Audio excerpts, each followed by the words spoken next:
मिनश्शैतानिर्रजीम बिस्मिल्लाहिर्रहमानिर्रहीम। मुराद करो पूरी, मुराद हो पूरी। ला इलाहा दी कुंजी इल्लल्लाह दा तीर। हुब मेरी पूरी करो जनाब दस्तगीर, जनाब दस्तगीर। अल्लाह मेरे दिल विच, मुहम्मद मेरे काम विच। तमन्ना मेरी पूरी करो हर काम विच, हर काम विच, हर काम विच।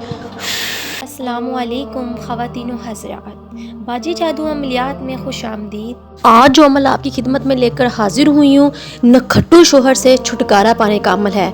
वो बहनें जो ख़वातीन हैं, परेशान हैं घर में और उनके शोहर कोई काम नहीं करते, नशई हैं और दूसरी औरतों के जाल में फंसे हुए हैं और उनके साथ राब्ते में रहते हैं और घर में आपको एक आना नहीं देते और ना ही आपके ख्याल करते हैं और ना ही घर आते हैं और ना ही आप लोगों को वक़्त देते हैं और आपको किसी तरह की भी सहूलियत मौजूद नहीं है और आप बेचारी कभी दर बदर अपने रिश्तेदारों के घर, कभी अपने भाइयों के घर और अपने वालदा के ऊपर बोझ बनकर रह गई हैं। ऐसी बेटियां, ऐसी ख़वातीन, ऐसी औरतें अपनी जान छुड़ा सकती हैं अपने ऐसे नखट्टू शोहर से और अपनी ज़िंदगी की शुरुआत कर सकती हैं एक नए शोहर के साथ, एक नई ज़िंदगी, एक नए रंग के साथ। ख़वातीनों हज़रात, अपने आप को कम नहीं समझिए, अपनी ज़िंदगी को आखिरी मत समझिए कि यही हमारी ज़िंदगी और यही हमारा नसीब है। दोस्तों, लोग बहुत फ्रॉड कर लेते हैं, बहुत धोखे दे देते हैं, बहुत झूठ सच बोल देते हैं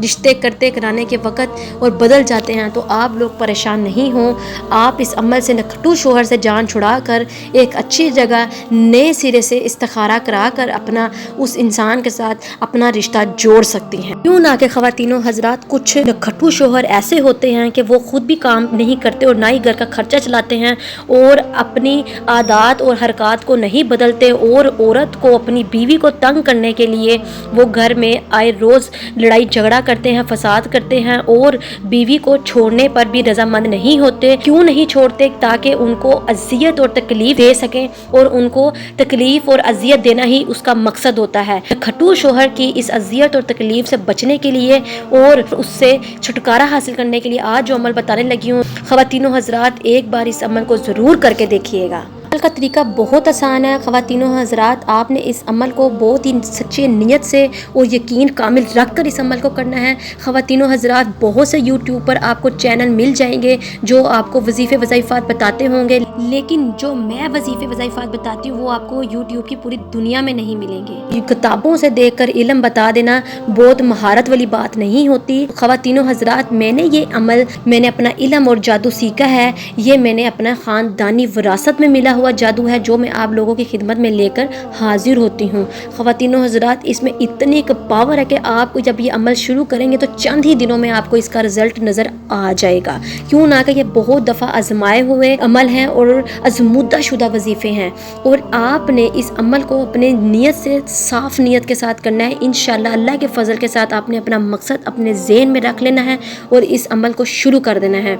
और ख़वातीनों हज़रात, मेरा मकसद यूट्यूब पर आने का यही है कि आप लोगों को तमाम फ्रॉड अमलों से बचाया जाए जो आपका वक़्त और पैसा दोनों बर्बाद करते हैं, लोगों के दुख का नाजायज़ फ़ायदा उठाते हैं। मेरा मकसद सिर्फ आप लोगों की खिदमत करना है और ये एक सदका जारिया है। जज़ाकल्लाह। वीडियो के एंड में आपको एक आयत मुबारक नज़र आएगी। ख़वातीनों हज़रात, उस आयत को आपने फ़ोटो कापी करवा लेना। इसके बाद आपने हर नमाज के बाद औरत ने अपना मकसद अपने ज़हन में रख कर इस आयत मुबारक को एक बार पढ़े और अल्लाह के हजूर सजदा रेज़ हो और अल्लाह ताला के हजूर अपना मकसद बयान करके और दुआ करे। इंशाअल्लाह नखट्टू शोहर से जान छूट जाएगी और वो खुद ब खुद उसको छोड़ देगा। और वो ख़वातीन जो चाहती हैं कि हमारा शोहर राह रास्त पर आ जाए और वो तब्दील हो जाए और बदल जाए, सुधर जाए और बेहतरीन शोहर बन जाए, तो वो औरतें मुझसे तिलिस्माती अंगूठी हासिल करके अपने शोहर को राह रास्त पर ला सकती हैं। उस तिलिस्माती अंगूठी के परियों से और मोकलात से काम लेकर उनकी ड्यूटी लगाकर इंशाअल्लाह आपके शोहर को राह रास्त पर ला दिया जाएगा। चले, मुझे दे इजाज़त, मिलते हैं नए अमल के साथ। तब तक रखें अपना ख्याल। अल्लाह हाफ़िज़।